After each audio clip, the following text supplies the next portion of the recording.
another motorcycle drives by, I'm just going to keep going. This is like my 19th attempt at recording this. I'm outside with the birds and the motorcycles, but I'm just going to do it. Welcome everybody to the 4th weekend swing trade watch list. If you haven't already, please go back and watch the Zoom from Jake today. It's excellent information. The biggest question we get is when to enter a trade, and he answers that spot on, above pre-market high or a pullback to support. That's extremely important because that's where the banks are buying. And us retail traders, no matter how much money we have in our accounts, we cannot make a stock move. The banks are the ones that are making it move. So our job is to find out what the banks are doing, and we jump on board. So go back and watch that video first, because the way we enter swing trades is exactly the same way.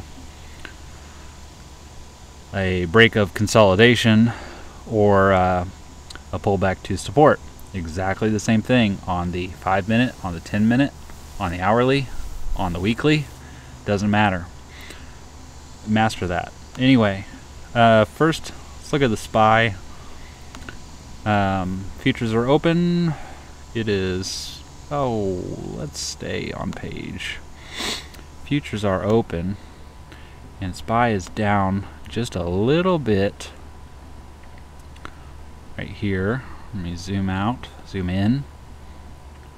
SPY is down a little bit more than our big drop Friday evening right before the close. Everybody just said heck with it and sold all their stock, and it just dipped hard. It dipped so hard though that I think it's gonna pull back, and we are in some current trades that I held over the weekend. We are short the Qs, we're short Apple, we're short Twitter. We'll go through those in a minute, but I'm kind of thinking if we don't just gap down on Monday, which I mean we got plenty of hours before that, but we might just exit and then let it come back up. So SPY is down right now a little bit. The reason I'm not really that bullish is because on the on the weekly, we were holding this moving average, the 9 MA I believe it was. We were holding it pretty good. Every time we dip below it, we jump way back into it. We dip below it, jump back up, go way up. We dipped here, and got back above it. However, Friday we closed below it. So we might get a repeat of this giant candle and pull all the way back up to this area here, or we might just come down a little bit further to 409 area, 410 area, and then bounce like we did before on previous. Let me zoom in on a daily here. So this is our last time we bounced was off of these. Prior resistance became support, so I would expect at least a bounce if we came down to 407, 408 area. We'll get a pretty good bounce, and we'll just get in all calls and go up. If we somehow gap down tonight all the way down there, buy every call that you can find, because it's going to bounce hard. But anyway, we might just chop around a few days and then keep going down. We might bounce here and just go back up to this moving average and also this trend line that we broke, which is around 421. So I might get out of all of our puts tomorrow, depending on what we do tonight. Pay attention to that. So anyway, SPY is down a little bit here. The reason I want to hold them though is if you look at volume through time, if I can get it to pull up here. I can't get it to pull up. Let me refresh this real quick. Oh, it's because I'm not on SPY. That's why. I got to get on SPY. There's no volume on SPX, USD. You got to go to SPY. So, excuse me, the reason I'm holding my puts over the weekend is because that big sell-off at the end of the day was a huge trend line break. Even bigger than that. Even bigger than that. Election night jumped way up. Right before the election, October 30th was where we turned around. And you see here, we broke that trend line from October. That's a pretty big deal. So, and now I can turn on my volume. Look at this gap, volume gap here. Let me zoom out just a little bit, zoom in just a little bit. So this means, what this little chart thing, indicator thing means, is historical institutional volume. So it means when it gets to 415, buyers come in. When it gets to 390, buyers come in. But look at this gap between 414 and 390. There's like no buyers there. So it's very possible that we get another big crash and gap down tomorrow and just sell off hard and come down to 390, which I've been talking about for months. Or we bounce above the trend line and just keep going higher. That was way too much time on that. Let's look at the Qs, because we're short the Qs. Actually, they look stronger than SPY. They're on a green candle and they're holding the moving average right now. We got plenty of volume over here to keep this going. So we might just exit the Qs and call it a day. We might get a break from this trend line here, get a trend line break and come down to this prior support, or prior resistance becomes support. So we might come back down to here and then get out. We'll see what it does tomorrow, but just stay tuned. Let's start rolling. Tesla, we got in. I got in. Let me turn this off. You don't need all these indicators. We got in because we never retested this trend break here in the past, and we had a downward trend line that we actually broke, and we did great. We got in way early. Shouldn't have done it, but we did it anyway because it's Lotto Friday. We got in. It went up to 628. I got out just because it was Friday and I didn't want to give back any money, but it held above the trend line. So my expectation would be, as long as we stay above this trend line, we're going to come back at some point and fill this bounce again up here. Also, if you look at the volume deal, I don't remember what they call this, but there is a pretty good gap between this area right here, which means there's not a lot of sellers. When you get to here, 670, 666, there's a lot of sellers and a lot of people with orders in. But from here to here, it could jump, it could open, and if the SPY bounces, this thing's going to run up to 660 in a day. It will, because it moves 660, 628. So we will take out this candle right here. That's a $30 move. That'd be great for options. So Tesla's still on my watch list as another trade, as long as we stay above that trend line, and we'll actually make that trend line our stop, because if it breaks below it, then we can really get into the sell-off and I can get my 400 target back into here, fill this little gap. But if we stay above it, let's shoot for 630 calls or 650 calls and ride it to 666. Second one is Wish. Everybody's talking about Wish, but pure technical analysis says we already broke our trend line here, so that's bullish. We also broke, but then we went back down. We broke 12 was a pretty big number. So if we get above 12, we get above Friday. Again, if you look at this volume deal, there's really not a whole lot stopping it, at least to 17.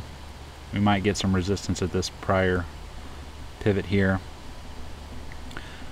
One thing to think about that we've never talked about before is where a candle closes isn't necessarily resistance. That's just the end of the day. So because this thing ended, or because this thing opened here, that's not necessarily resistance. That's just overnight, when the market opened, that's just where it went. So it's not necessarily resistance. So we might break above this too and just keep going up to 20 bucks. So let's get above 12, get in right at 20 bucks. We might do I think those are monthly options. I don't remember. I think they're monthly. Watch the member alerts channel. One thing we talked about this weekend, I talked with a couple people about, was Boeing. I'm going to turn this off again. Boeing, I'm not really sure if this is valid or not, but the way that it stopped and bounced there, I think it is. We had 1, 2, 3 bounces, so this was a resistance line, and we're coming down and we're retesting it. So again, if the SPY bounces on Monday, and actually what's more important than the SPY, because Boeing is included in the Dow Jones, and the Dow has had 1, 2, 3, 4, 5, 6, 7, 8, 9, 10 red days in a row, and one big red day into prior resistance here and support here. People bought it back up when it got that low. So I would assume this is at least due for a day, a green day. It might crash like COVID. I don't know. If it does crash, we'll get inputs, and we'll get inputs below 329 and ride it down to at least to this prior support 320. But Boeing is included in the Dow, so if the Dow goes higher, Boeing's going to go higher, and it's sitting right on support. We will get in calls and ride it back to 258 possibly. And we said before, I think we talked about before, we have higher low, higher high, higher low, higher high, higher low, higher high, higher low. So the expectation is to put in a higher high, which I think was also it was a moving average, but anyway, 280 is our target. BA long, BABA, Alibaba. Chinese stocks are they kind of follow the market, but they kind of don't. When the market sold off in the United States, you saw the Dow Jones had a huge red day, SPY had a huge red day. Chinese stocks just consolidated and actually closed green. And if you zoom out on this guy, we're sitting at a pretty substantial, kind of broke it, but 1, 2, 3, 4, 5, 6, 7 times we bounced, so the expectation would be to bounce again. And we also have a downward trend line, and I'm thinking this can get pretty explosive pretty quick. If we bounce here and then break here, we'll at least get to 245. So if we get into 215, 220 calls when it breaks this trend line, then I mean, it runs up pretty fast. So we can, and as you see here, the way it kind of goes is it puts in a little one, tests it, puts in a bigger one, tests it, puts in a bigger one, tests it, puts in a bigger one, and tests it. So who knows, it might go to 400. Bob along. And then a couple, I'm trying to keep this short because I don't know what the market's going to do Monday. And then I'll go over some that we're still in, which are still valid. SPCE, I still like it. I was in it kind of as a Lotto Friday deal because we're putting in a flag here. And if I put on the moving average, we're closing above the moving average every time, so I expect it to break. And this one also can run crazy because it's heavily shorted. So SPCE long up, we'll probably get in 40 calls and hope for a pop to 60, who knows. And Fubo was the other one, same pattern. This one actually broke I think we talked about this before a week or two ago.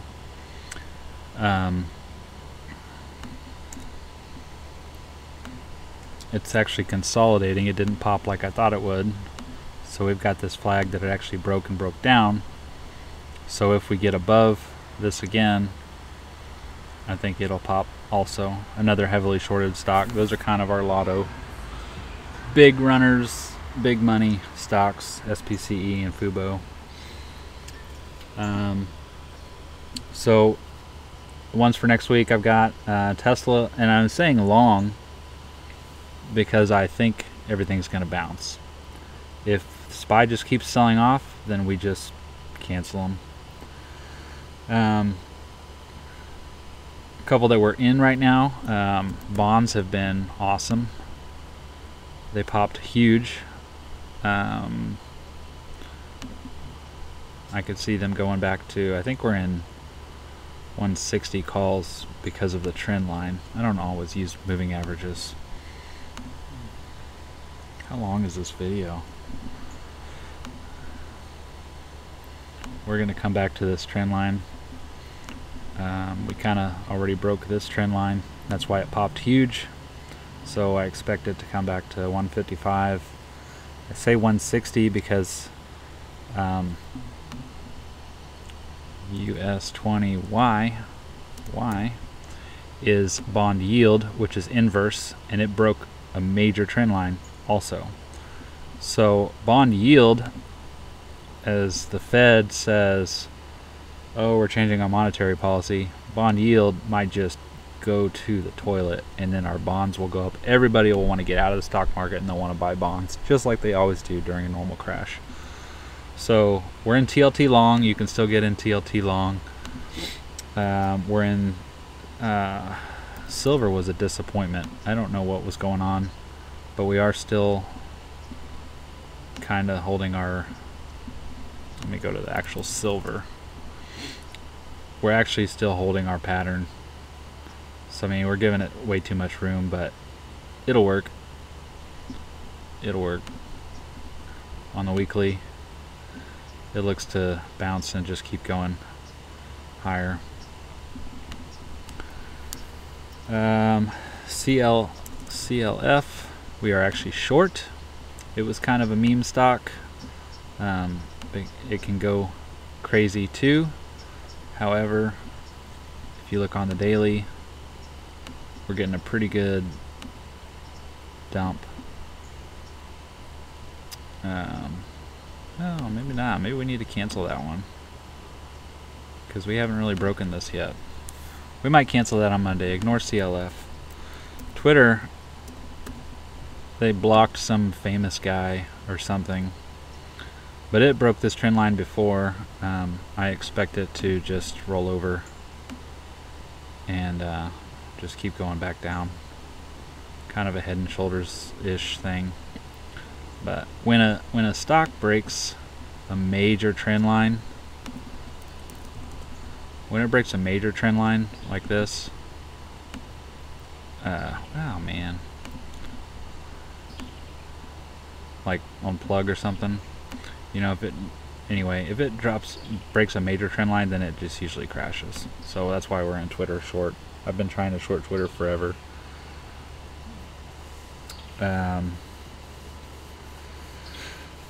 Apple, I'm still short. We got in right here at 132 after it bounced off this prior trend line.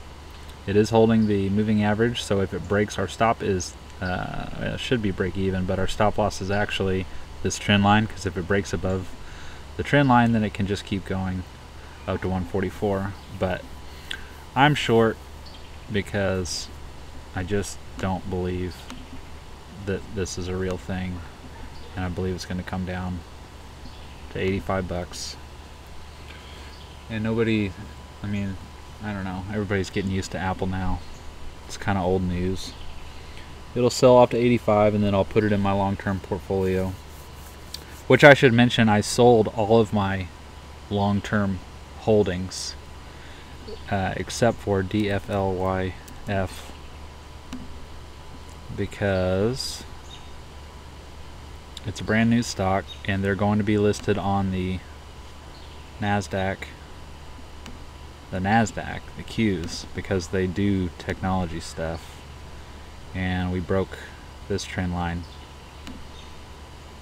and so I think it's going to go up. And when it gets listed, everybody will want to buy drone stocks. Drone stocks will be hot. There's another one, and I cannot remember.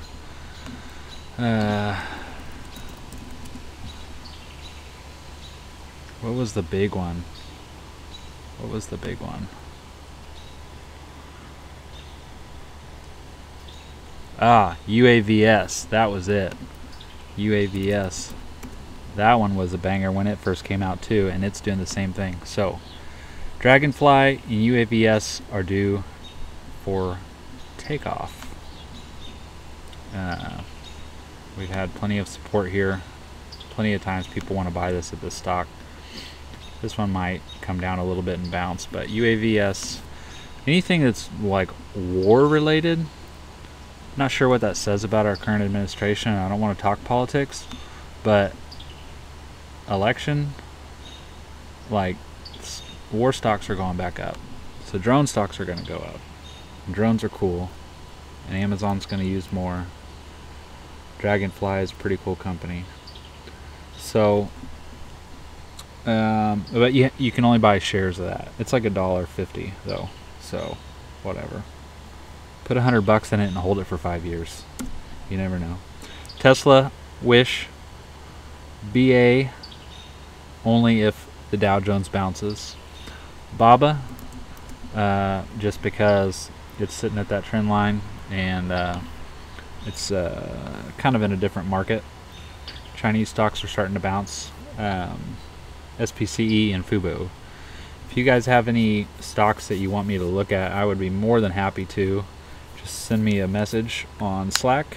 You can also send a private email to markandrewbliss@gmail.com, and I'll look at it. I love helping people, and I'm not an expert at this, but I'm getting better.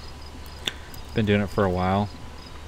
We're also going to be millionaires when we do this real quick. $19 to $1 million by October. This isn't going to work. But this dude on the internet took $17 and turned it into 100,000. So we're going to try the same thing. My 3 that I'm looking at for Monday, and it's going to take us a while to get started, because when you start with $19, you might have to just hold it for a few days to start making money. But UAA, I still like short. It also broke a major trend line a while back and kind of bounced and then sold off. So what I'm going to do with those is going to give both calls and puts, because UAA, Under Armour clothing, also closed green on a red day, which means relative strength, and we can get a pullback to this trend line. It won't be much of a pullback, but anyway, back to the moving average and the trend lines at $21. So we'll get calls if pre-market's up, puts if pre-market's down. Look in small accounts for those numbers. GE is an interesting one because it's sitting at support, so I expect it to bounce back up, and we'll get in 14 calls. If it breaks this trend line, then it can start to fall and go back to the moving average, which is around 11. And then Peloton, which is a quick moving stock. I put in a Head and Shoulders. I bought some here for my long-term portfolio a while back, and it's kind of consolidating just like SPCE and Fubo, so I think it can just keep going higher. So we'll get in calls above this little green. These both is closed green. That's kind of the theme. Stocks that close green on a red day means people really want that stock, so keep that in mind too. But Peloton over 110, we're going to get in like I don't remember, 128 calls or something like that. If we gap down, then we'll break this support and we'll keep falling, and we can make a bunch of money. Don't be afraid to buy puts. That's where the money is made. Look how fast stocks fall. If you bought a put at 342 on the Dow and it closed at 330, that's $1,000 per contract. That's a lot of money. Don't ever be afraid to buy puts. It falls a lot quicker than it crawls up. So anyway, that's all I got. Tesla, Wish, BA, BABA, SPCE, Fubo are the new weekly swing trades, and just watch the members alerts channel for entries. Thank you guys.